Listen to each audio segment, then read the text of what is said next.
Okay, everybody, it's cold, it's freezing, but it's going to be warm here. It's spring term episode 2, the Teacher Squad podcast. What's going on here today, Heather? Well, plenty to warm you up. We've got some ex-girlfriends and maybe a bit of dolphin watching. And I'm going to be talking about the importance of drop-down menu explaining when we're trying to do modelled writing. Exciting. I'm going to be celebrating some good news about graphic novels. Oh, can't wait to hear about that. And we're going to be interviewing somebody to tell us the lesser told narratives in history. Fantastic. We better get started. Sounds jam-packed.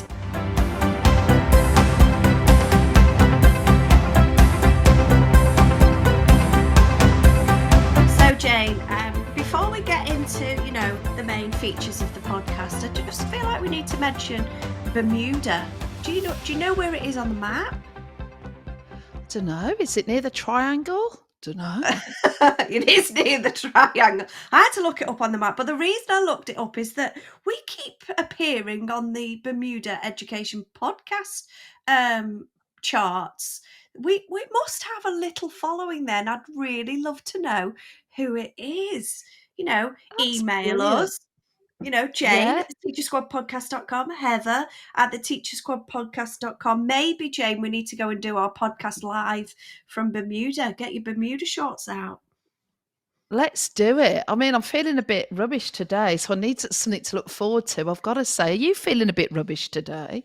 Well, it's dark, it's cold. Yes. January lasts for 20 million days and everybody's got £1.50 to spend. Tough month, isn't it? Yeah. Is it Blue Monday? It's got to be. I think we're recording on Blue Monday, I think. So, It is, yeah, feeling a bit rubbish. Yeah, I had a cry today. Yeah, it must be Blue Monday. In fact, I found it very hard to regulate my emotions. I've lost my work, lost my paper, lost time, lost my marbles, I think. The only thing I think intact is me. How's your dignity. pipe? How's your pipe? My pipe's mended, thanks. Oh, thanks, God. Billy. Yeah. Brilliant. There we go.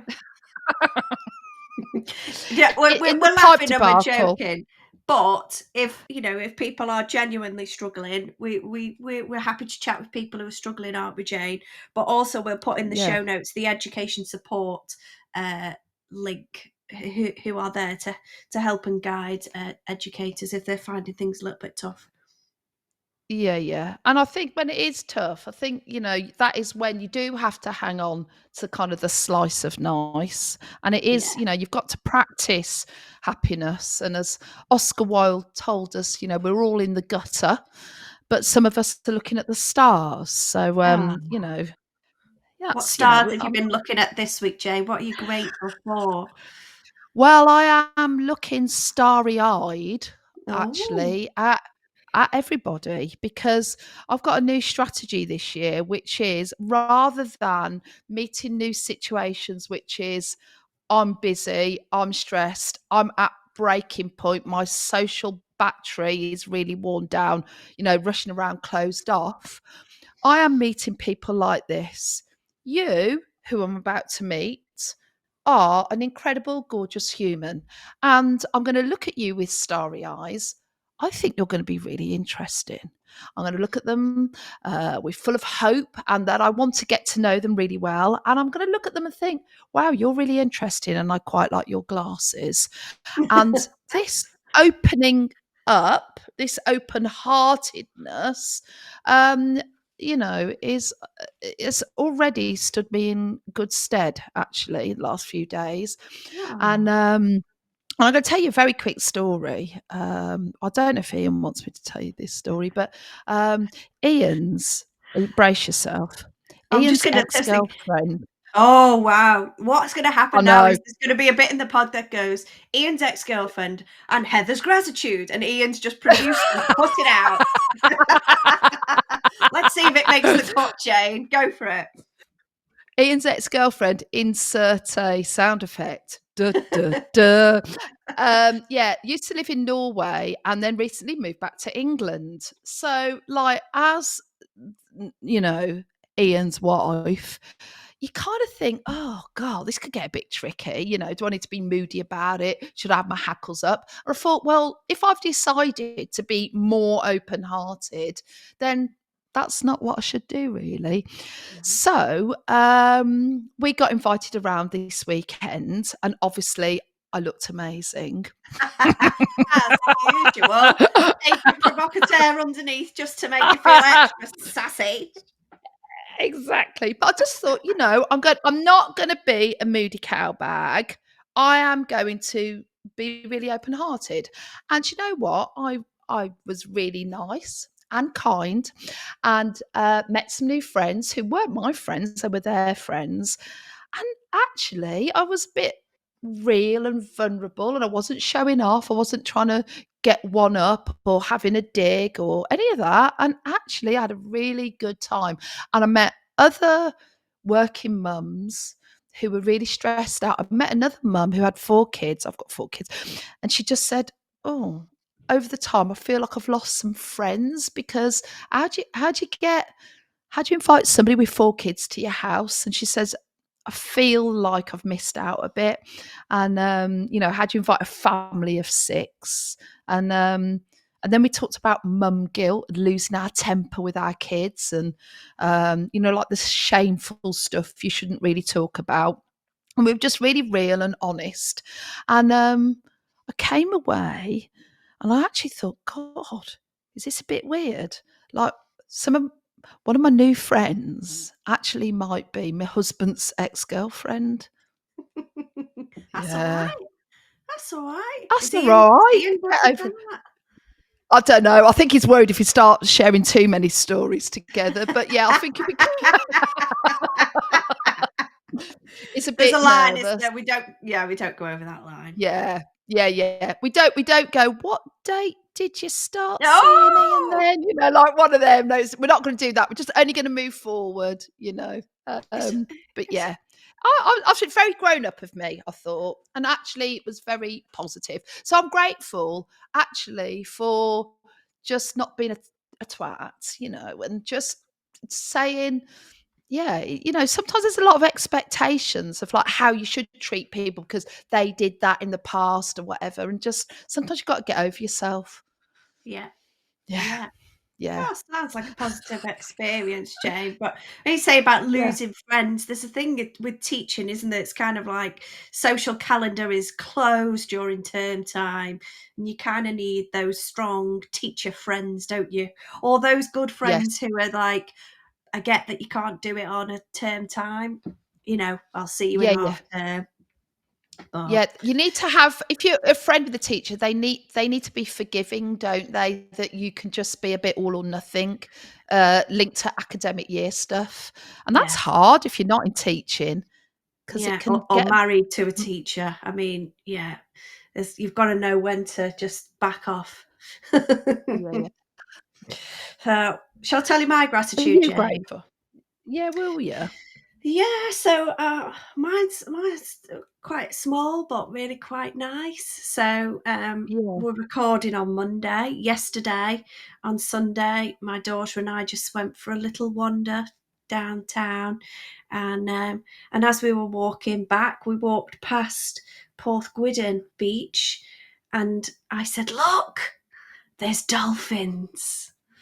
And there were dolphins in the bay, a beautiful pod of Wow. dolphins just jumping out of the water, and just beautiful. Very, very lucky to live in, a place where we can walk down and we can see that. And we walk past that all of the time going, this is the spot where everyone sees them. It doesn't happen, you don't catch them very often. Um, but it was so nice just to, get out and breathe in some fresh air and slow down and enjoy a little magic moment together. Um, Oh, yeah, it was nice. It that's just really kind good. of made, I said about my word of the week about noticing. So it's trying to just slow things down and notice a little bit more. And I know it's cold, and but Yeah. maybe with our classes, I'm pretty sure most classes can't go for a walk and go dolphin spotting. I mean, if you can, if your school's that close, then yeah, get yourselves outside. But you can take your class out for a little read, can't you? You can do some on plein air drawing or some singing outside and just change the atmosphere. And it's good to be outside in nature and do a bit of noticing, isn't it? So I'm grateful for the dolphins. Oh, and I actually do remember as a kid just being, not so much as an adult, because you just run ragged, aren't you? As you say, you don't slow down enough. But that when you go outside and you breathe and you can see your hot breath, I mean, that's just great, isn't it? Especially round here. It was -2 today when I got up. What was it's certainly dropped in temperature, hasn't it? Yeah. I Yeah. don't like being cold, Jane. I'm a No, no. proper old lady. I've got a blanket over my knees while we're recording. Every week I build the picture of how rock and roll I am. Yeah, your thermal vests, your blankets. Yeah, exciting, if anything. Oh, dear. Content. Let's go with content, Jane. Have you been Yeah, having a love it. think of a sentence of the week? What have you been thinking about this week? Well, I think about this all the time, and I've probably talked about this in part before, but it's something that just keeps cropping up, and it's really about how we model writing. And I think there's so many different ways to model writing, and I know you've heard me chunter on before about putting a sentence up in lights. This can almost act like a grammar wireframe, like we're going to put a Catherine Rundell sentence up in lights, and then we're going to like get rid of the content and then mimic it. But the bit of modeling I wanted to talk about is actually quite small, and it's this sort of, I suppose the sentence is this: our moral duty with modeling is to provide like a wealth of options as we're modeling to kids, so we can say it could be this, it could be this, it could be this, so that they can see there's lots of options when they want to create a particular effect. And sometimes I think it's kind of pressure on perhaps how a school does it, but there's a lot of taught writing that becomes like fixed on a PowerPoint, and actually it needs to be a bit more dynamic and in the moment, and kind of a lived, live event with pupils so that they can see the Yeah. process, and they can almost see two things at once. The words revealed on a page, and then the behind the scenes thinking. And what sometimes happens is, because it's fixed on a PowerPoint, it sort of feels like, here's one I've prepared earlier. It feels very kind of Blue Peter. And it has to, at the heart of it, have like a pen, like a real or an electronic. We've got to have a pen in our hand. And I think because modelling can make you quite anxious as a teacher as well, a lot of it you can't do on the fly, and you do have to plan for it. And sometimes I think if we do it on the fly, it can come across as Mrs. Amazing at writing, or Sir, and it's easy for them, Mrs. Amazing, and here she is, or they are, just being good at it again.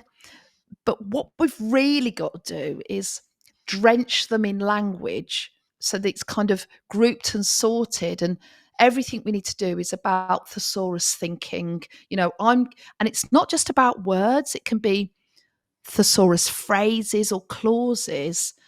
And our work needs to be less about dictionary definitions. It's like, instead of old house, it could be run down house, could be dilapidated house. It's almost like that drop down menu. And I think when you say thesaurus thinking, everybody gets it in terms of kind of words. but sometimes it has to be bigger than that, you know. So let's say you're writing about a stream.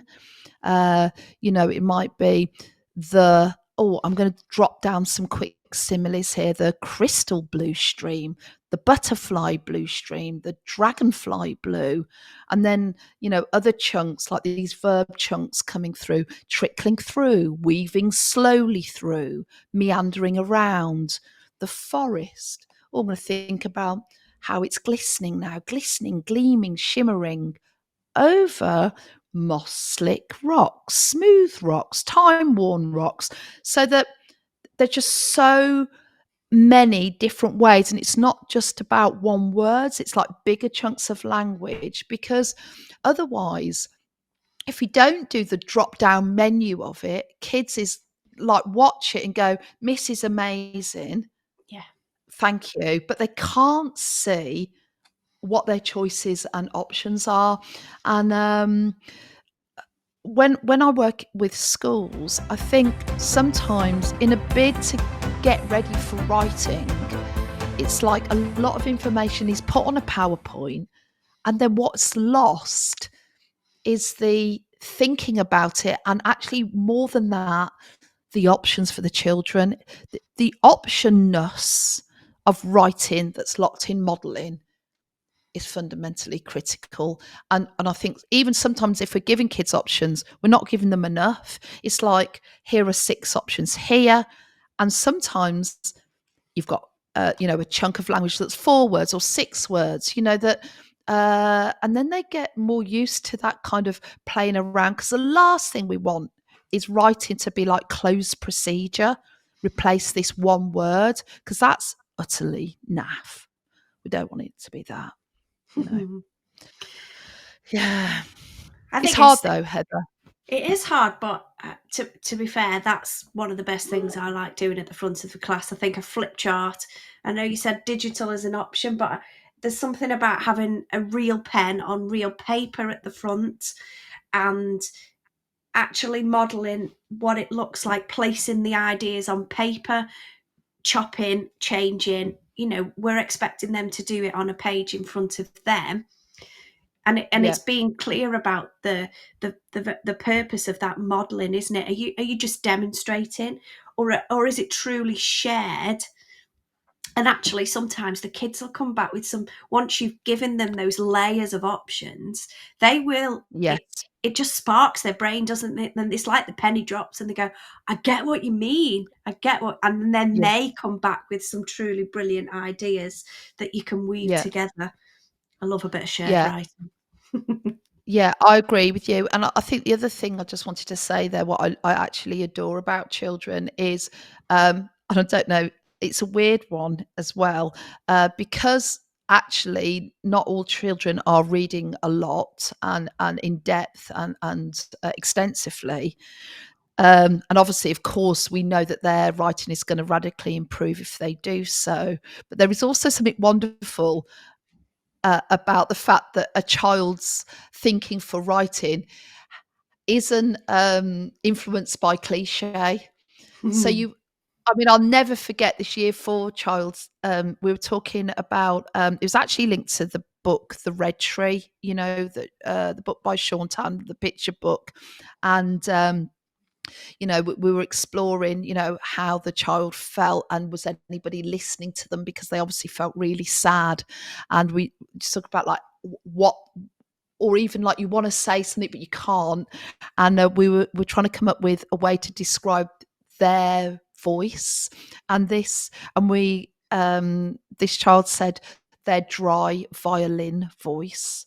I love that. It's like we wanted to be a musical instrument and be really beautiful and loud, but it was dry, and I just love that. And then we got on that train of thought about scratchy, you know, and Ah, then insert another instrument voice. You know, it's just so touching all kinds fascinating. of nerves here, Jane. I had violin lessons. Yeah, I Yeah. think I would describe my violin playing as dry and oh yeah. It's okay, world. I don't play it anymore. It's a tricky one, isn't it? But yeah, I Yeah. love that. Great. Yeah. Yeah. And have you got your sentence in a pithy, sort of well organised chunk of thinking there, Heather?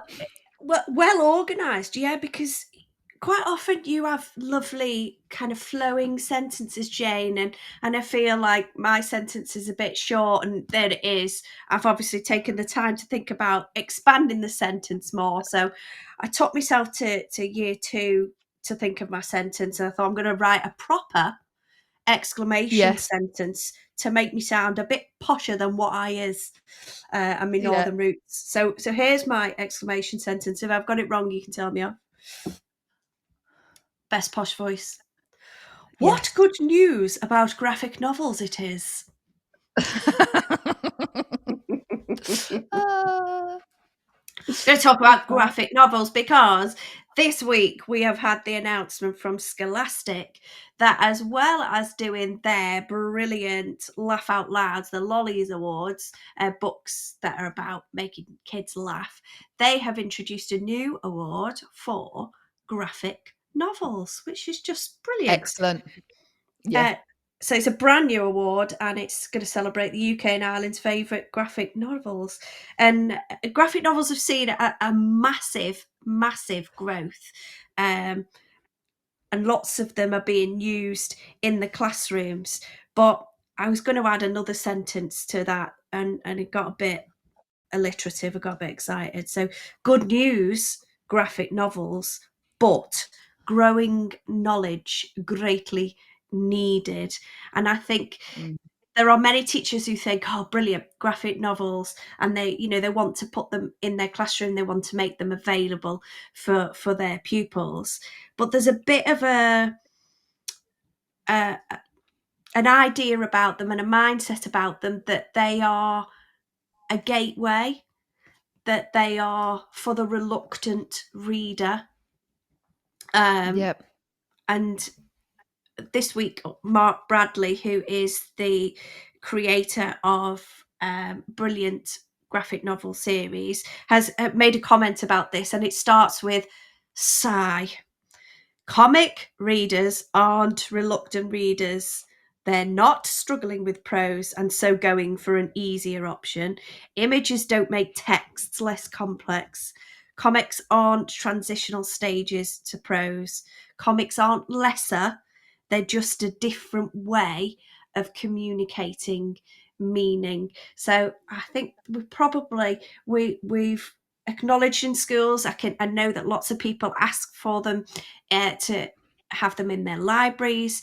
Teachers are trying to get them, in front of their pupils, but there's probably a little mindset shift that's required to give them value in their own right and not just see them as something. I hear the language. Well, we need to wean them off. Do we? Do we need to wean them off? mm, Actually, there are really powerful media in their own right that can do things that prose cannot do.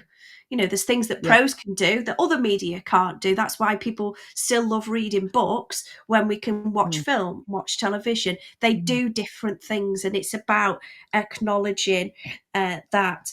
Um, in the subscription box that we chose together, we did choose a graphic. Oh, I hate these yes, cameras. We did choose peanut yes, butter and crackers, and I interviewed Paige, who's the creator of that. And as I was preparing for that interview, um, I remember poring over, the images and just re-enlightening myself that the visual literacy that we can get out of that and what we can discuss and work with children. We really need to make sure that we are giving them space and value, and that comes out to the children so they don't see them as a lesser. They don't see them as a gateway and something that they need to come off. Some graphic novels are incredibly complex, and you have to learn how to read them and navigate your way across the images and in the pages. Um, yeah, I mean, I've got lots of bits and bobs in front of me that kind of shout out about graphic novels. In the weekend, from the Sunday Times. Children's Book of the Week is Bunny versus Monkey. And Nicolette Jones, who chooses it, says comic strips with lots of explosions and fart jokes are not generally considered to be sophisticated reading, but the best-selling Bunny versus Monkey, of which this is the 9th volume, is surreal and satirical, and readers have to pay attention to get the jokes. And at the end, she says, don't get me wrong, it's not only clever and original, it's also satisfyingly silly. We can have the sophistication with the fun and the joy as well. And actually, in the recent bookseller lists about the top 50 authors in last year's sales, top of the list, Julia Donaldson, Yeah. absolutely Yeah. covering there. But we've got in there Jamie Smart, Yeah. Bunny and Monkey, number 22. And this list is not children's, this is top 50 authors across all It's types of amazing. books. And Alice Yeah. Oseman, who the Heartstopper series, which is a Yes. phenomenal. So I think as teachers, we've Yes. got to be thinking about how we're using them and Yes. what message are we sending about them to pupils and to parents, so that parents Yes. feel comfortable with their children getting them out of the library, purchasing them Yep. in the shops, because those popular ones will be on the supermarket shelves as well.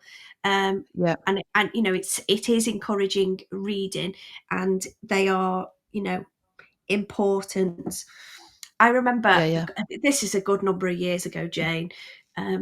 I really wanted to bring comics into the classroom, and I purchased a batch of like real comics, because that's a real Yes. phenomenon, isn't it? Like adults who read them, Yes. but they need a bit of censor in some of those real comics. If you fancy doing that in your classroom, there's a bit of language that you can sharpie out. Yeah. Yeah. But Yeah. the women, Jane, the women. They're not- Let's talk about the shape of those boobs. I've never Yeah. met a Yeah. real woman with a conical shaped boob, but in the comic world. So yeah, They're all just there. just be Yeah. careful what kind of messages. I mean, as when I was a kid, I used to get the Care Bears magazine. Yeah. Yeah. Yeah. Yeah. I think Yeah. comics I'm are a a bit good older way. than you. Oh, what did you have? Go on. Oh, I had really naff stuff like actually I'm trying to think, but but like Bunty, like rubbish. Ah, that is old, Yeah, Jane. that is Yeah, like yeah, really old old. school. But like the girl comics were really like how to be how to walk straight and the naughtiness at the private school and oh yeah, it was so awful. Jackie, yeah. Jackie was a little bit, as you got more to teenage years and it'd be like a photographic diary of your boyfriend snogging somebody else at the disco and lots of thinking bubbles. But yeah, it wasn't really for me. But what is interesting is as part of my reading heritage, I remember for about 2 years saving up money to get The Adventures of Tintin, and I just Ah, was obsessed with that comic, and other did you have that was a bit Asterix? like you go and buy the book. Yeah, you go and buy it as a book or take it out of the library. But yeah, obsessed with those.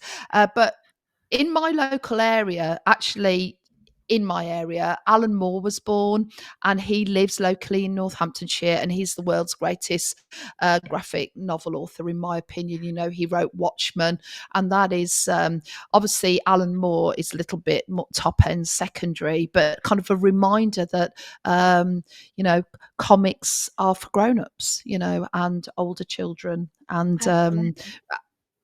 and upstairs, I'm thinking in Oscar's room, he's got about 6 graphic novels that he really treasures. Long Way Down and so forth. So yeah, they're a family favourite here in our house. Got to say, Brilliant. That's good to hear. I think I hear some teachers using them where they've I think like the Alex Rider series, where you can have the novel and the yes, graphic, and you can compare, nice, look at differences and experience them. But yeah, yeah, great, I think graphic novels, good news, but let's keep building that knowledge and think about how we're using them. We've got Reading Rock's Book of the Week coming up at the beginning of February. That's a new Anthony Horowitz graphic novel, so look out for that, people. Can I just tell you a little story about the Care Bears magazine?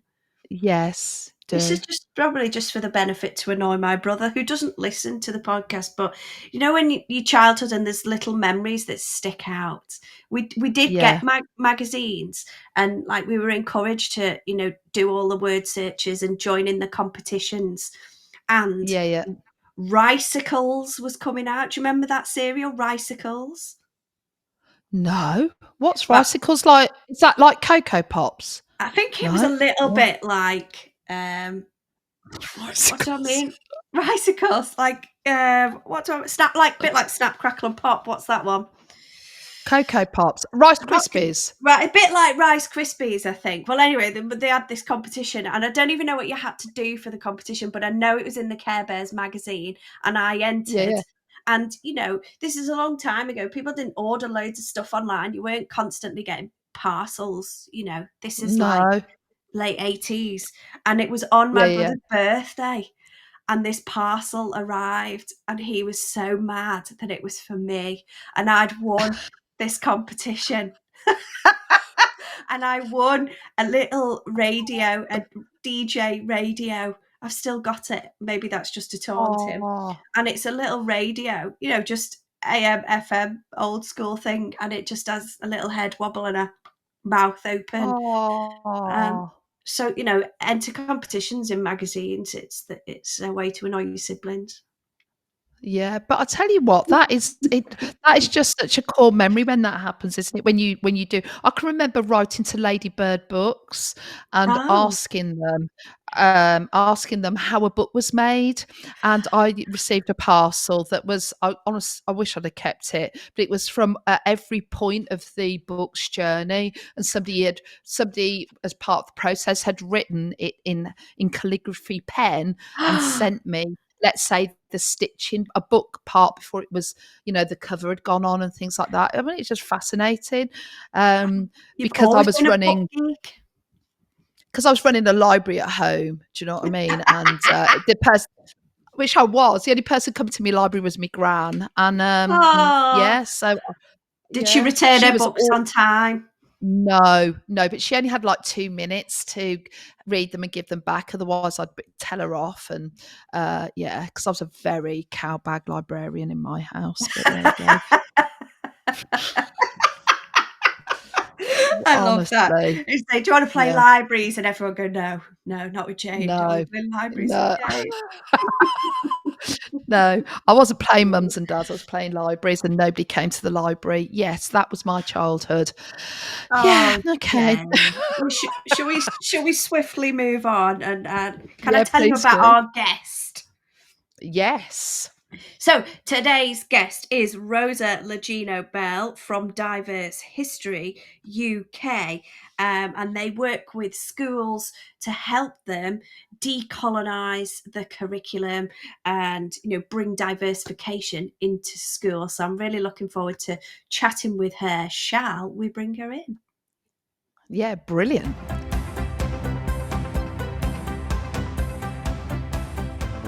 Hello, Rosa, and welcome to the Teacher Squad podcast. So lovely to have you with us. Thank you very much. It's really, really nice to be here. Thanks for inviting me. Yeah, well, we've got lots to discuss. We've been reading a lot about your great work, and the phrase demystifying the decolonisation of the curriculum pops up. So can you tell us a little bit about what does that actually mean? What does it look like, in a school, in a classroom? Yeah, absolutely. You're at risk of me going on a seriously in-depth historical explanation here, so I'll try and keep it short and sweet.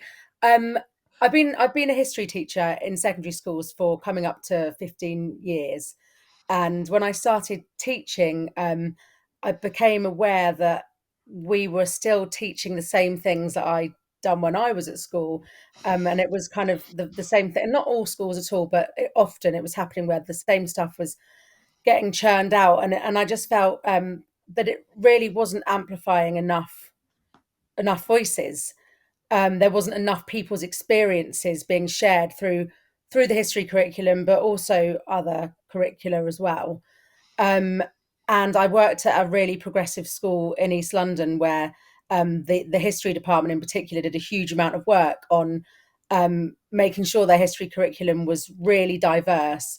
And because it was a very sort of diverse school, there was a lot of students from a variety of cultures there.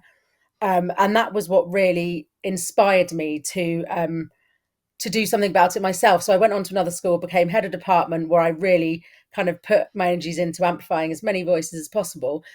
And then I realized that actually this is something I could do on a wider scale, because I believe I passionately believe that there's a real need for it.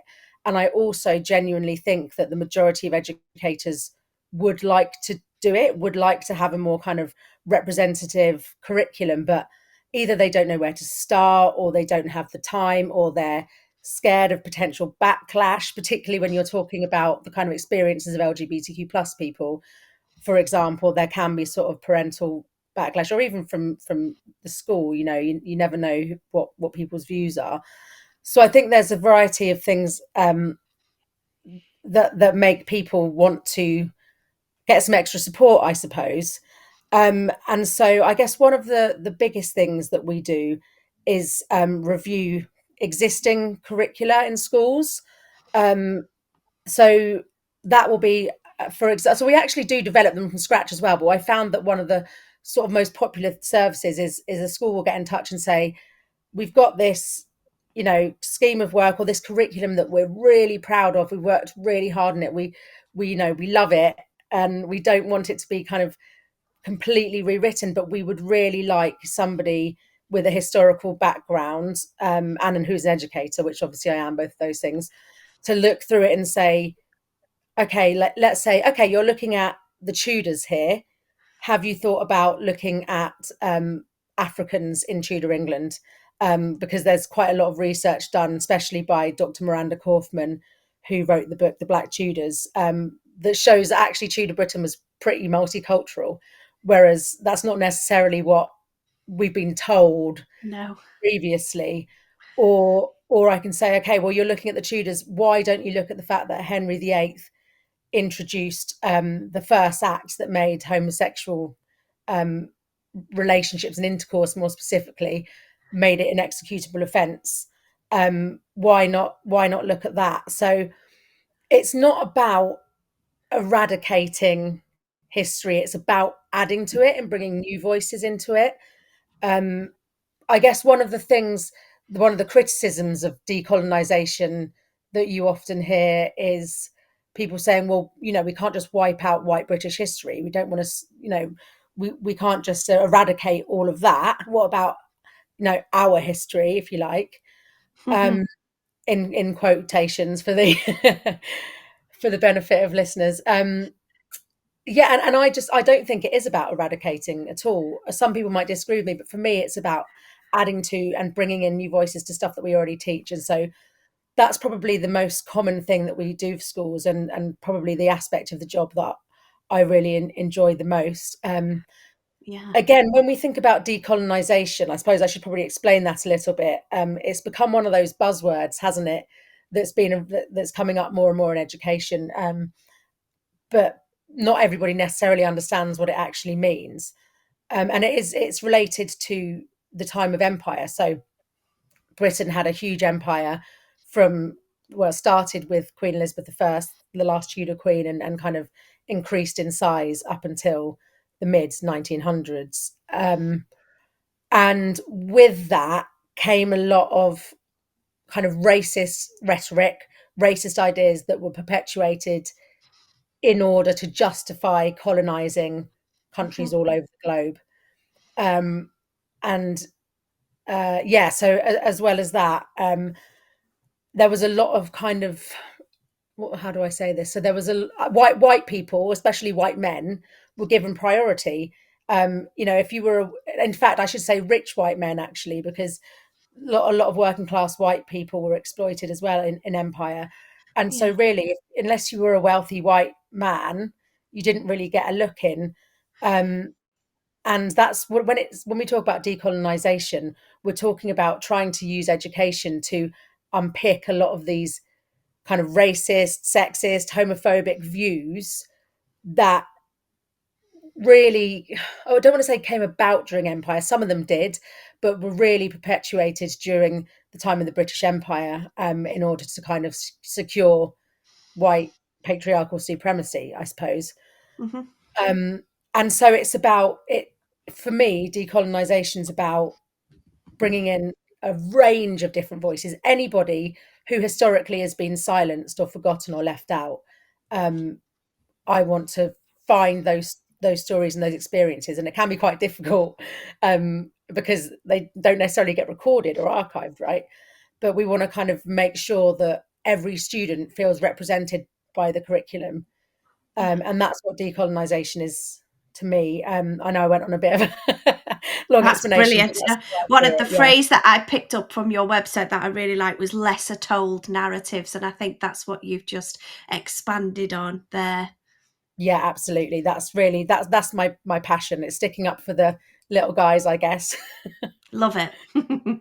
Yeah, really good. And if you think about, the very nature of human being, we are we become the stories that we tell ourselves.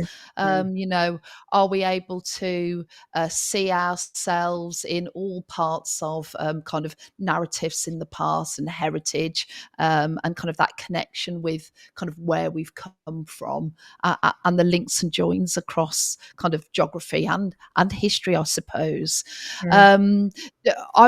As I've been listening to you, and thank you actually, Rosa, for that kind of really detailed explanation. What struck me there is that kind of anxiety if you want to improve your curriculum, the way you're sort of coming at it in this sort of dovetail approach, where it's not babies out with bathwaters. We're coming to look at what you've already got, and then sort of putting in sort of insightful layers that widen our understanding of that kind of the history journey and the interconnections. So that's really fascinating. However, I also know in my work, a bit like yours, working with individuals and different schools up and down the country, that change is just so exhausting for schools, and let me tell you, they're sick of it. What are some of the barriers you find? What are some of the things that are really tricky?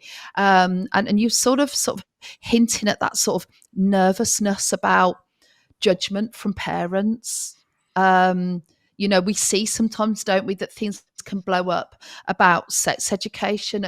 Do you feel there is a nervousness about kind of history education, and the impact we might have on a community if they don't feel things are being done how they'd like? I don't know.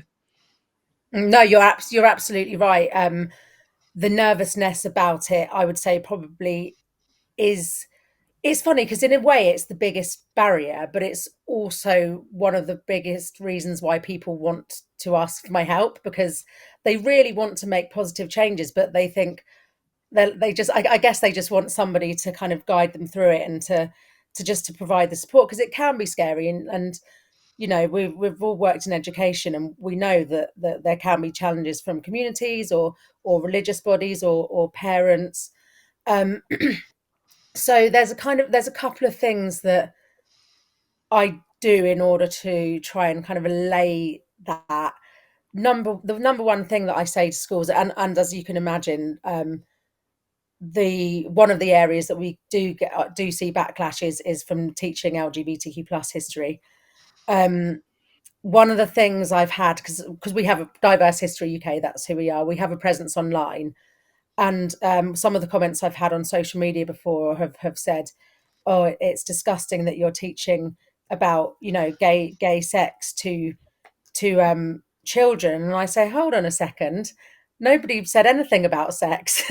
Just because we're talking about LGBTQ plus people, that doesn't mean that we're talking about sex. We're talking about people's experiences. Yeah. And and I guess that's sort of because it is getting less, but there is still that sort of endemic stereotype that, like, homosexuality equals perversion. And luckily most people don't think that way anymore. But that certainly, again, is talking of historic attitudes. That is a historic attitude that with some people kind of remains. So it's trying to undo those attitudes and help people to understand that, just because we're talking about the experiences of a gay person or a trans person, it doesn't mean that it's going to be inappropriate or about sex. So that's something that's come up a few times. And parents, which is important, isn't it? Yeah, it's so important that once you get into that topic, that I think that is where the challenge is the it's the narrow-mindedness and the sexualization, and less about the relationship aspects, which is particularly if you work in primary. Obviously, when they're in year 6, we'll be dealing with sex education, but a lot of our work in primary is helping children to feel seen, and relationship building and all the layers of that. Sorry, I cut across you there, Rosa, because you wanted to talk about it's fine. parents. It's absolutely fine. I like talking about all sorts of things connected to this. So honestly, you're fine. So yeah, you're totally right. It is, you're completely right. It's not, I'm not going to go into a school and say, in fact, any school, let alone primary school, and say, okay, well, let's talk about the sex lives of these 10 famous, historical gay people. Like, obviously, it's not that. Let's say with primary school, with year 2, year 3, it might be, okay, let's look at one of the first really successful British female football players, Lily Parr, who was also an openly gay woman at the time. Yes, she had a girlfriend. Obviously, they weren't allowed to marry at this point, and she was an awesome football player. That's all you need to say. You can talk a lot more about the fact that she was, that she was a woman, really, actually. So I think, yeah, it's so much more than I don't really even do too much with the history curriculum. Obviously, it's not really about relationships at all as such, not explicitly anyway. And the other thing I say to schools is, if they're nervous, because again, it is the LGBTQ plus stuff that schools tend to be the most nervous about. I say, well, if parents do challenge it, then your response has to be, LGBTQ plus people are protected. They're a protected characteristic in the Equality Act, and it is our legal responsibility to look after this group and support this group. And so, it's totally legal to be trans, to be gay, to be a lesbian, to be non-binary, whatever it is. And so we're not doing anything outside law. In fact, we're working with inside what the law asks us to do as state educators. And I think if schools are empowered and have that knowledge ready, then they can just draw the line and stand firm, can't they? And not have to navigate. It's almost like when people get their heckles up about things that they're not sure about or anxious, and it raises their prejudices, that they seem to lose a bit of common sense. Like you said, imagine that you're going to be teaching them about all kinds of sexual stuff, and it's just not the case.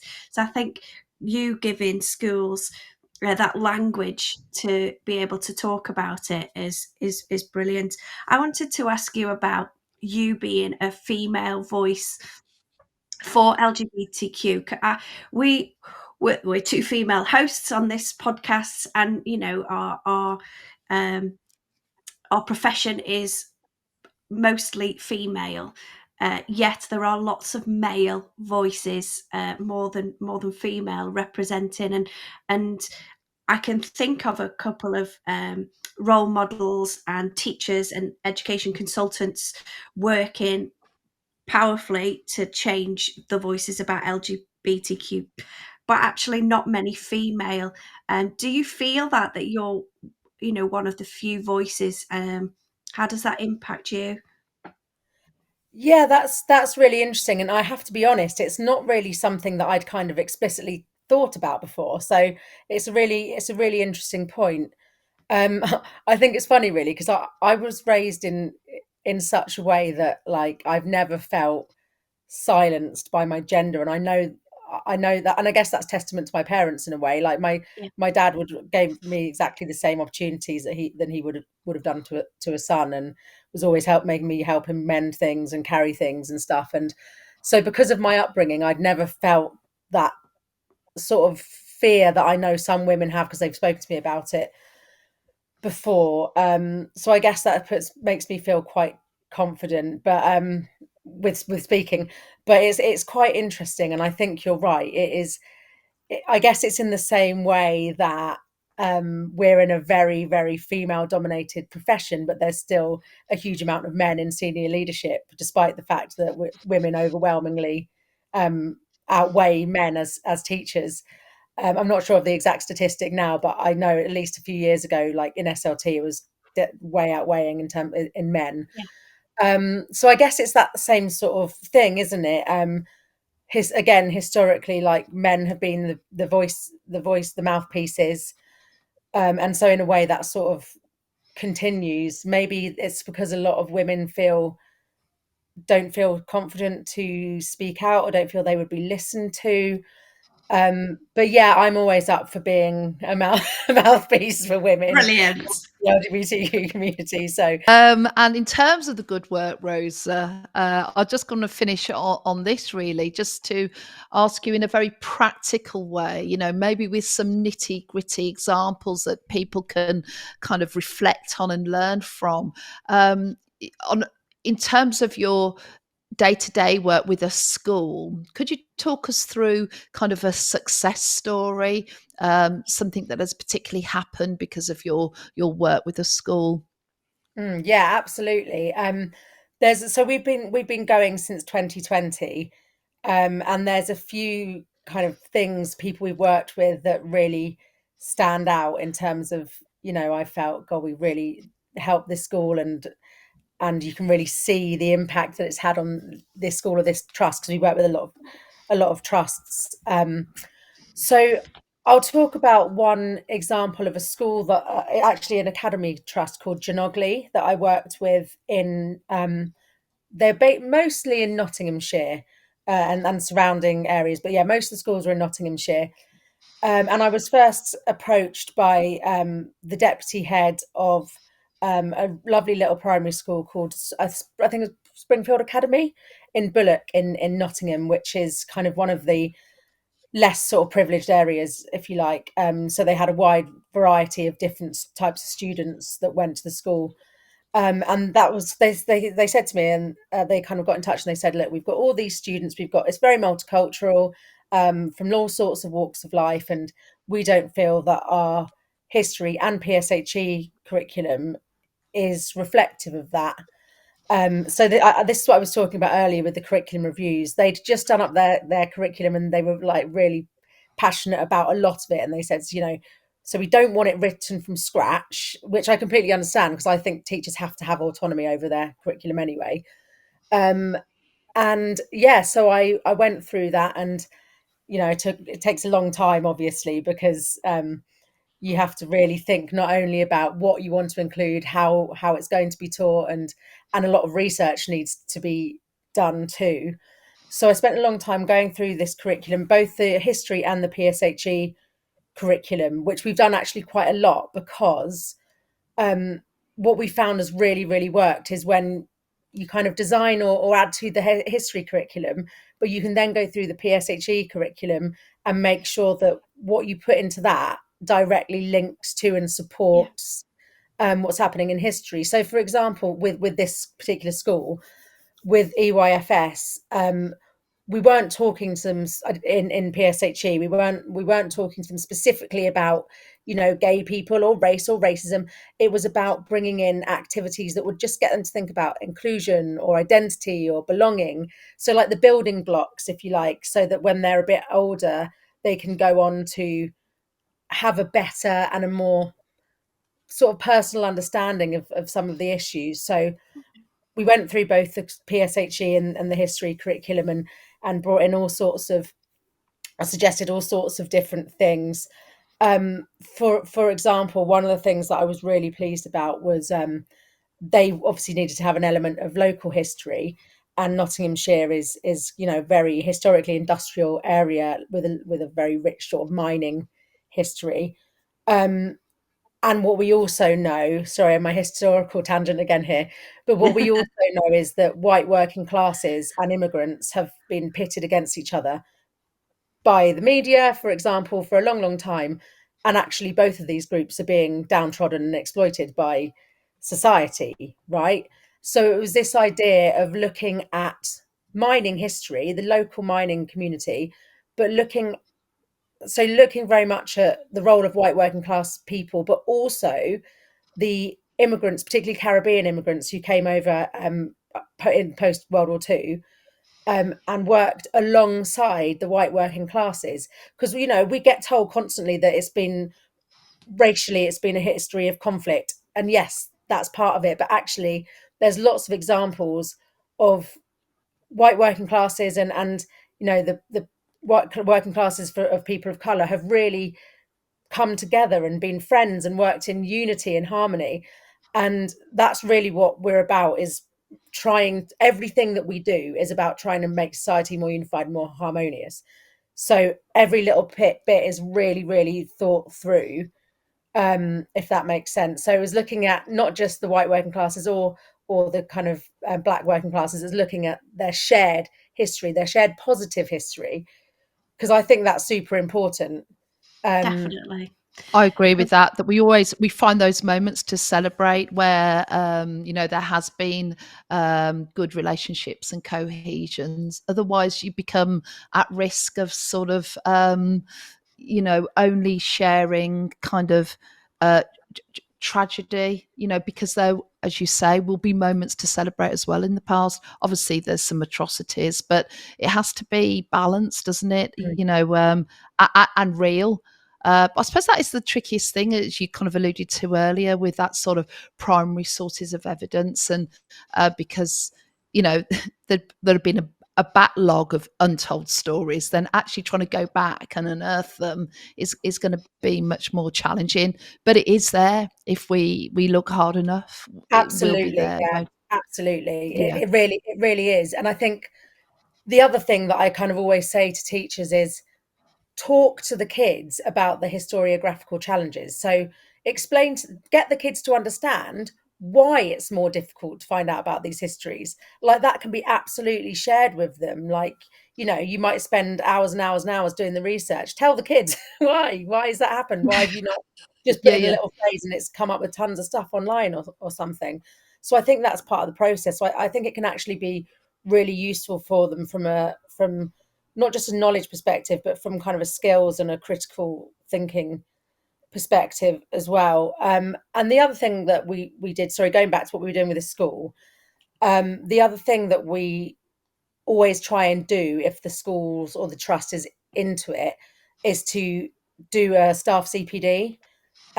So I try and do a CPD session at the beginning before we start working on it.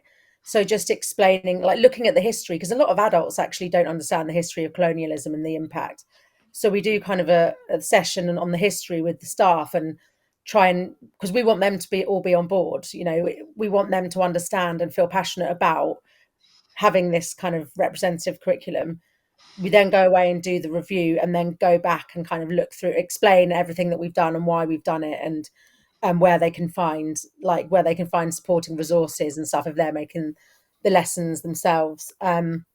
And with the Genogly Trust, this is probably the biggest actually definitely the biggest CPD I've ever done, because we had about 500 people from across the trust, and it was kind of everybody. So from not just kind of teaching staff, it was all the support staff. So it was a really, really big array of types of people.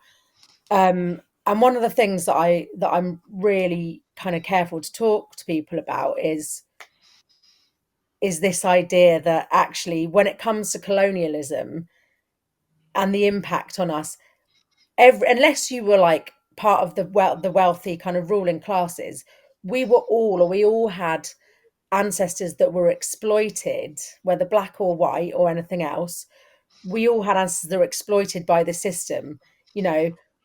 Whether we were oppressed in colonial Nigeria, or whether we were working in the factories of East London, you know, it was all about oppression of people without voices and without power. So that's something that I really want people to think about, is how everybody's just been pitted against each other in the name of a few getting power and huge vast sums of money.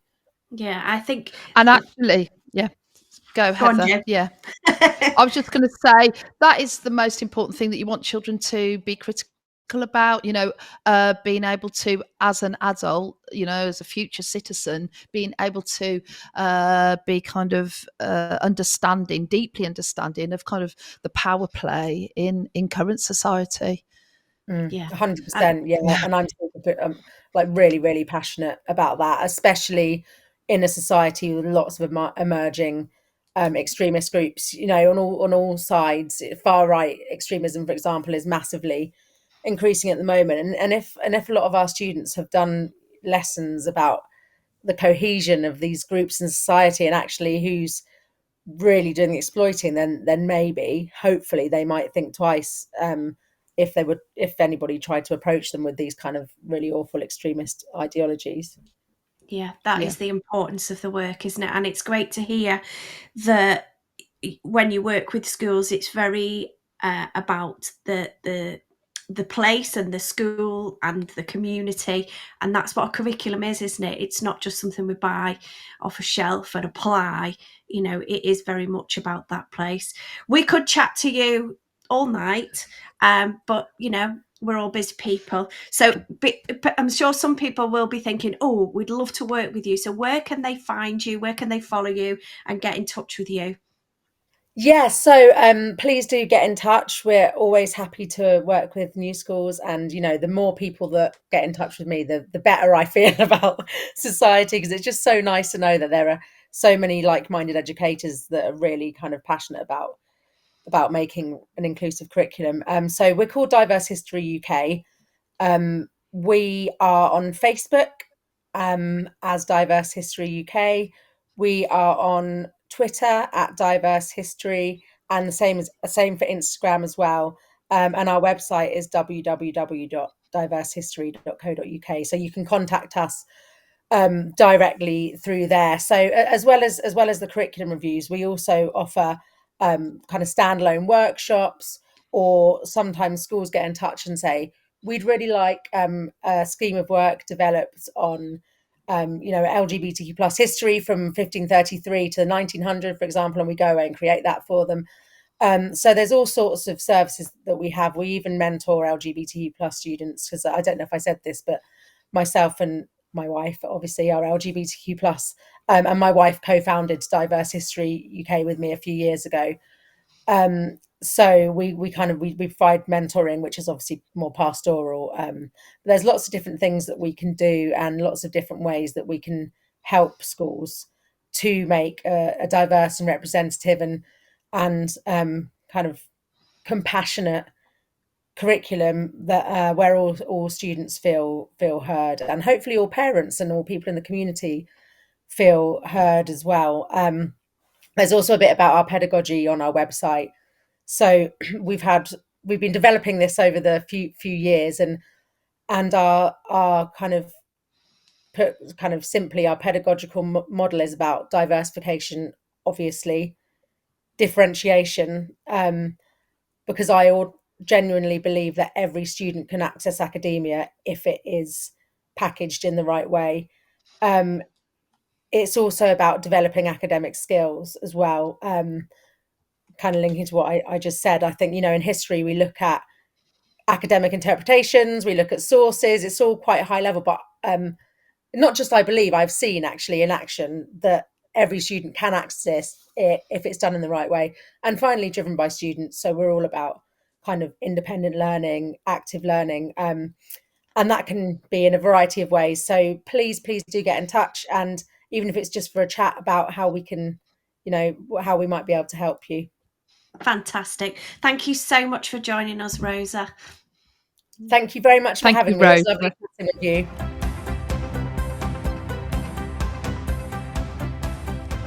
Well, Guess what, Heather? I'm going to go down memory lane again. And I actually think this book was in my library. And I've actually got so many fond associations with books from my childhood.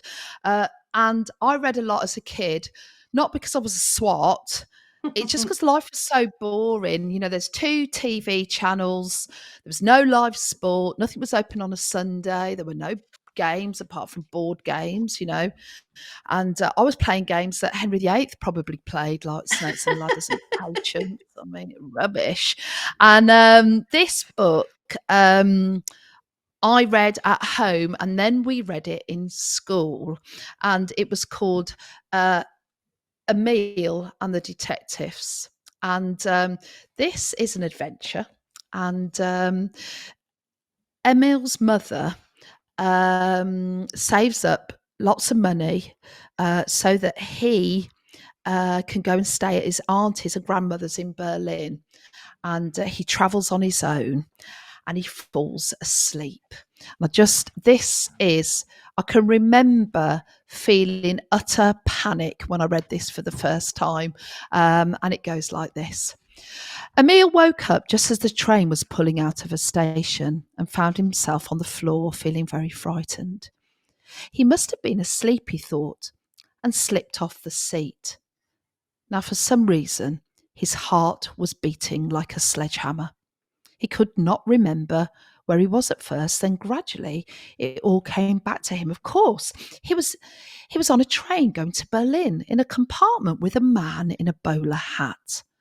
And he had fallen asleep. The man in the bowler hat, that brought Emile wits back. He sat up and rubbed his eyes. The man was gone. Emile slowly got to his feet, feeling quite shaky. Then, from sheer force of habit, he began to brush the dust off his trousers and jacket. And that reminded him of the money. Was it safe? He could not bear to feel for it in case it had gone. He leant against the door, too anxious to raise a finger, just staring at the seat where that man called Grudet had been sitting, and he had gone to sleep and snored. Now Grudet was gone. It was silly to take the worst for granted like this, just because the man had left the train while Emile was asleep. Naturally, passengers leave all the time. Well, he'd pinned the money in an envelope securely in the lining of his jacket, so surely it must be safe. He'd only to put his hand into that inner pocket on the right side, and he could feel it. But when he put his hand in his pocket, it was empty. The money had gone. He felt right around the corners of the pocket. He searched frantically through all the other pockets too. He ran his hands over the outside of his jacket, but there was nothing. There was not the crackle. The notes were gone. He gave one last frantic rummage around the inner pocket and cried out. The pin was still there, and he'd run his finger across it. It stuck in, and a bead of red blood pricked his finger. What was he to do? Well, he wasn't going to cry. It wasn't the money. It was just actually because of his mother. You've got to understand, his mother had taken months to save the £7 so he could go to Berlin. He knew that, and all he needed to do was not fall asleep on that train. And you know what? While having that crazy dream, that pig of a man was actually stealing the money. Well, maybe he was going to cry. It was enough to make him cry. What was he going to do? And why had this terrible thing happened? Oh dear. And it just was, at that age, I remember going on a school trip and actually spending my pocket money on some plastic tat, while I was there, and losing that bit of plastic tat, and just like that, lost things. And that, your parents would say, well, what did you spend your money on? And not only was it rubbish, I'd lost it. I think it was all in the mix of that. And when I read that chapter, it was like this is bringing it all back. It's a bit triggering, no. Jane. It was triggering. Oh, life. Oh. I hope yours is calmer. Please make sure it's calmer. Well, it is common. Mine is inspired by boobies. Oh, good. And Tits tits. ahoy. But, blue-footed boobies, blue tits, great tits, marsh tits. Mine's inspired. Don't get excited, Jane. Mine is inspired by the RSPB Big Garden Birdwatch, which is coming up towards the end of this month. And it got me thinking about birds. I love a bit of bird spotting. Yesterday, spotting some starlings and some pied wagtails. And it reminded me of a very old blog. And when I reread it, that it talked about my daughter being 5 and she's now in year 7. So, but it said that when we share books, we share something of ourselves. And actually, the books that link to your interests or your children's or your class's interests, they breathe life in and out of each other, don't they? And it shares what we're into.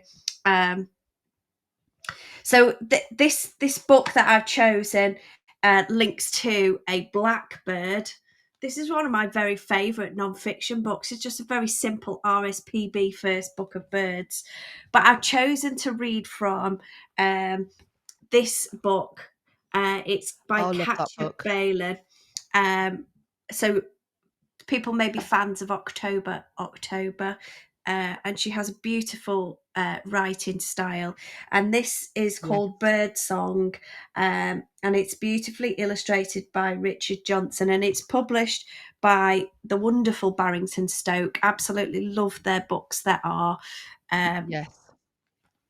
dyslexic friendly, but they're cracking if you want like a shorter, very high quality read to share and discuss with your class. And at the back it tells you that there are 3 words to describe this book that are music, healing and nature. So the journey of the book is absolutely gorgeous, as is the follow-on book as well. And I'll put the links in the show notes for people if they've not discovered those yet. But little Annie has been involved in a car accident, and it stopped her playing a flute. And this journey of friendship that she has with Noah, who is nurturing these blackbirds and then their eggs, nurtures her back to being able to play her flute again. And I just wanted to read a tiny bit from the beginning and a tiny bit from the end. The bit at the beginning has got some gorgeous unit plan. Link to that. Sorry, Heather. It's so amazing. Yeah. And I bet you in this chapter 1 you picked, there's a couple of little writing devices that children could have a little go at themselves. So this is chapter 1. Right. There is music everywhere if you know how to listen. I'm walking home and I hear notes in the tap of my feet on the pavement and the fizz of a can of Coke. I can find music in the whoosh of our front door opening and in Mum calling my name. I can fit the notes that I hear together and they build into a symphony of sounds that swirl and swish and lift me up like I'm flying, mostly. But not when the music is the sound of glass breaking. Not when it's the sound of metal crumpling. Not when it's the sound of tyres screeching. Not when it's the sound of me screaming. And then we skip to the end, and she needs to write a composition to apply to go to this music school. And the relationship with the blackbird and the chicks has helped her reconnect. It only takes me a few days to write my composition once I've worked out what I need to do. It's like the music has been growing inside me since I first heard the blackbirds gathering their song. I stand in the secret world and I play the notes that have been waiting to escape from me. The blackbird lifts her voice to the sky and I take the notes and I spin them and I thread them with my own music. It's like playing an orchestra. We twist our notes together until they're just a part of each other instead of a girl and her flute and a blackbird in a nest. My fingers do what I want them to do. They're still not perfect, but they're part of me again. Sometimes I stop to write down what we've just done, and the blackbird keeps singing. The mother takes the sounds I played today, or yesterday, or a week ago, and she makes them her own as she sings to her babies. We had to find our music again. It was wrapped up in fury and anger and pain and sadness, but it never left us. It's magic. That book is just amazing, and that semantic thread of musical language all through it. I often talk about kind of extended metaphors done well. That book is just a beautiful cacophony of words, and it's a definite class reader in my opinion. That book, absolutely, and Nightjar's the second one, and that it's like every word has been there's no fillers. It's very carefully chosen. And just on the note of bird books, clever girl. Note. See what I did there. Keep a look out on our Reading Rocks Instagram, because we're going to be sharing some birdie books with Big Garden Birdwatch in mind. And top secret, one of the January Reading Rocks books is a bird book. I shall say no more. It is top secret as I ever. like you whispering at me like that, Heather. It's a bit ASMR. I had a little twinge, something ached. Anyway, Heather, it's always a delight. Before we actually go to the gutter and nothing else, let's leave it there. I've had a wonderful time, and it's big love from Heather and heartbursts from Jane. See you next week. See you, everyone.